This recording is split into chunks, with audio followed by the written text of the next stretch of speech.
Pancasila dan moderasi beragama. Moderasi beragama kita lihat berposisi sebagai nilai instrumen dari sila pertama Pancasila, yaitu ketuhanan yang Maha Esa. Ketuhanan yang Maha Esa.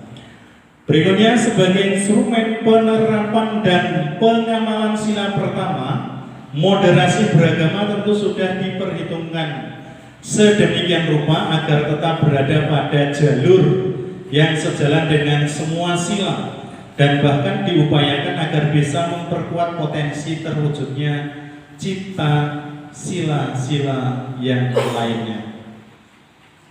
Ketuhanan yang Maha Esa. Semua agama yang ada, agama yang diakui di Indonesia, itu ada berapa Bapak Ibu? Ada 6. Yang terakhir diakui itu adalah Konghucu. Dan itu semua tidak lepas dari yang diperjuangkan adalah ketuhanan yang Maha Esa. Dalam bingkai pemahaman ini kita selalu perlu menghubungkan moderasi beragama dengan realitas kehidupan masyarakat Indonesia sekarang. Berikut masalah-masalah dan tantangan-tantangan konkret yang muncul di masa ini dan ke depan. Bapak Ibu dan saudara-saudariku yang terkasih, di lingkup kehidupan bermasyarakat kita, itu saya ingat ketika kami masih kecil bahwa Idul Fitri itu menjadi hari rayanya semua orang. Kalau saya di Kutosari dulu, Bodo itu semuanya ikut lebaran, ikut buat kue, begitu ya. Terus semuanya itu bersilaturahmi antara satu dengan yang lainnya. Nah, setelah itu berkembang, akhirnya ada juga yang mengatakan dari mereka, wong Katolik iki yo kon duwe bodo. Kowe iki ora poso apa duwe bodo. Akhirnya luntur. Begitu toh? Terus itu karena dibawa oleh yang dalam kurung mungkin ada kiai-kiai yang baru. Tetapi dari dulu ditanamkan bahwa silaturahmi itu dulu adalah milik kita. Terus akhirnya berkembang seperti itu menjadi minir seperti itu. Akhirnya kunjungan sedikit. Nah, setelah itu bangkit kembali, terus berkaitan moderasi, toleransi ditingkatkan, terus akhirnya dari yang dulu ke yang Natalan itu yang datang sedikit, akhirnya nambah-nambah, sekarang menjadi pulih kembali. Nah, itu adalah suatu proses bahwa di dalam kehidupan beragama, ketuhanan yang Maha Esa, bahwa di sini juga ketika dalam perjalanan jatuh bangun, tetapi bahwa kita bersyukur tokoh-tokoh kita, tokoh-tokoh masyarakat akhirnya juga menghilangkan pandangan-pandangan yang negatif seperti itu. Berikutnya juga dikembangkan berkaitan dengan moderasi beragama, toleransi beragama, terus akhirnya yang dulu sempat terluka menjadi pulih dan sekarang menjadi lebih baik. Dan di sini Bapak Ibu, kita sebagai guru agama itu mampu menjadi teladan. Kita perlu berkunjung, kita perlu menjadi warga masyarakat yang baik dan juga menjadi warga gereja yang baik. Di sini mungkin di Nusa Tunggal ketika Natal mungkin tidak hanya yang Katolik, mereka perangkat pun mungkin juga akan Natalan bersama. Ketika kemarin posting Natalan itu juga kepala desa ikut hadir, ikut bersama-sama. Dan memang di sini baik, harapannya juga di contoh di tempat-tempat yang lain. Dan memang situasi saat ini itu menjadi lebih baik. Dan itu juga ternyata didukung oleh para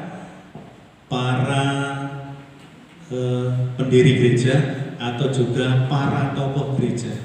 Kita bersyukur Romo Sukati itu memang Amatus Sukati itu akrab dengan para aparat kepala desa, berkunjung ketika Idul Fitri, berikutnya tidak hanya di Nusa Tunggal, pokoknya di desa-desa berkunjung dan memang membangun toleransi itu sangat baik. Hubungan dengan masyarakat pun, dengan tokoh-tokoh pun itu juga baik. Kemarin berkaitan dengan suro ya. Nah, suro itu di setiap desa ada wayangan, ada selamatan, dan di sini para pemimpin gereja kita aktif terlibat di sana dan memang dengan itu menjadi sarana toleransi yang baik. Itu Bapak Ibu, dan kita sebagai guru agama pun hendaknya kita juga terbuka dan terlibat aktif dalam kegiatan tidak hanya di gereja tetapi juga di lingkup masyarakat. Ini saya kira jelas. Baik Bapak Ibu, sebelum dilanjut kalau ada pertanyaan, kalau ada pertanyaan atau sesuatu yang ingin disampaikan, monggo.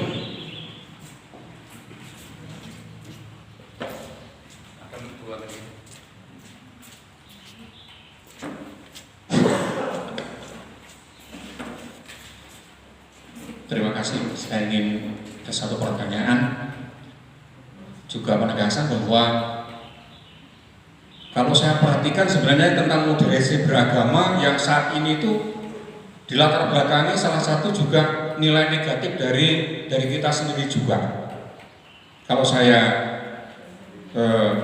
keluar dalam masyarakat, itu orang Katolik juga kurang keluar. Saat ini memang baru saat ini yang paling baik kalau menurut saya untuk mencoba ya kita tuh keluar dari pandangan-pandangan kita yang merasa kadang-kadang orang Katolik itu kecil, orang Katolik itu sedikit, ya. Nanti kalau berbuat seperti ini salah. Ini momen-momen yang tepat untuk kita sekarang ini, terutama guru-guru agama, ya guru-guru agama ini kita semua ini di masyarakat. Ini sekarang kami di desa sangat terbuka sekali, ya, terbuka sekali. Seperti surat kemarin juga doanya juga dua. Pertama Katolik dulu, baru yang kedua Islam. Dan di situ diundang para tokoh. Nah ini penting. Salah satunya guru-guru agama. Nah, maka mari kita sama-sama yang di depan ini yang kita hadapi adalah anak-anak kita di sekolah. Ya kita juga sama Pak Dirjo. Nah ini pertanyaannya adalah bagaimana semacam poin-poin yang harus kita keluarkan, ya, jurus-jurus apa yang kita keluarkan lagi yang saat ini sudah ada agar ke depan baik sebagai guru-guru agama, agar kelihatan gitu loh. Kita membawa situasi moderasi agama itu biar semakin kelihatan. Diawali dari kita sebagai guru-guru agama.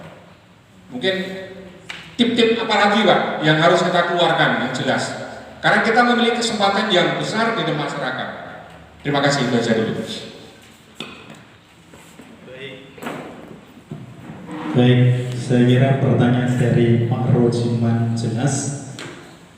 Tip-tip apa untuk keluar supaya di sini bahwa kita sebagai guru agama juga tidak hanya lingkup ke dalam saja, tetapi juga keluar.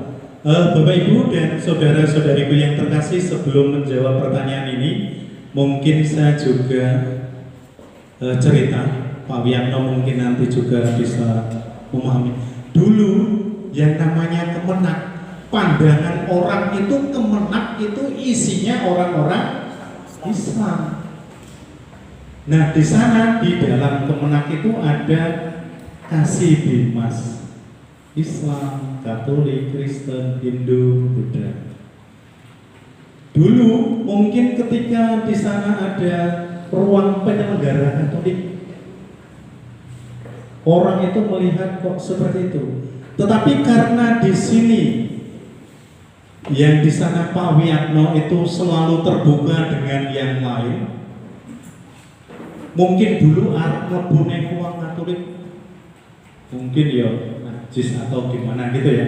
Tetapi sekarang kita lihat bahwa di ruang Katolik itu adalah ruang mangkalnya para saksi, haji, semua orang begitu masuk ke ruang Katolik. Mengapa bisa seperti itu ya? Karena ada keterbukaan, membangun sosialisasi, toleransi dan sebagainya. Maka kalau kita lihat di ruang Katolik, di kantor Kemenak, itu paling banyak dikunjungi ruang Katolik, jujukan masuk. Begitu di sana ada air minum, Bapak Ibu, paling gelis entek dhewe yo ane wong Katolik. Begitu kan Pak minta air masuk. Tidak hanya itu saja, snack begitu gerubut habis. Mengapa bisa seperti itu? Ya karena adanya keterbukaan, adanya toleransi, adanya hubungan yang baik. Nah, kita beruntung berkaitan dengan di sana ada Pak Yosef, Pak Ruswanto, ada Pak Wi. Bisa dilihat di sana. Ketika ke kantor itu yang ramai itu ruang Katolik. Memang terbuka ruangannya. Di samping itu juga orangnya juga terbuka. Kepala kantor pun begitu datang masuk salaman dengan yang ada di situ. Setelah itu keliling seperti itu. Itu melihat begitu harmonisnya hubungan. Nah, kita dengan yang lain, misalnya di sekolah, ya kita harus baik dengan siapapun, terbuka. Kita tidak menutup diri, apalagi yang mereka mungkin lebih banyak. Tetapi di sini kita harus seperti itu. Kita harus menjadi garam dan terang. Kita merangkul semua. Dan ketika kita baik dengan yang lain, maka mereka pun juga akan baik terhadap kita. Ada prinsip seperti itu. Semut itu kalau nggak dijahati sebenarnya ada. Maka di sini kita perlu yaitu toleransi, terbuka, cerita, terus tidak membedakan, apalagi sebagai pemimpin. Misalnya di sini Ibu Kristina Endang sebagai Ibu Kepala Sekolah. Ketika di sana gurunya itu tidak hanya yang Katolik, bahkan di sana lebih banyak yang Islam, yaitu harus mampu menjadi teladan yang baik itu begini, tidak membedakan. Berikutnya perhatian kepada mereka juga tidak dibeda-bedakan, disamakan dan sebagainya. Itu beberapa hal yang penting kita terbuka. Yang penting kita terbuka.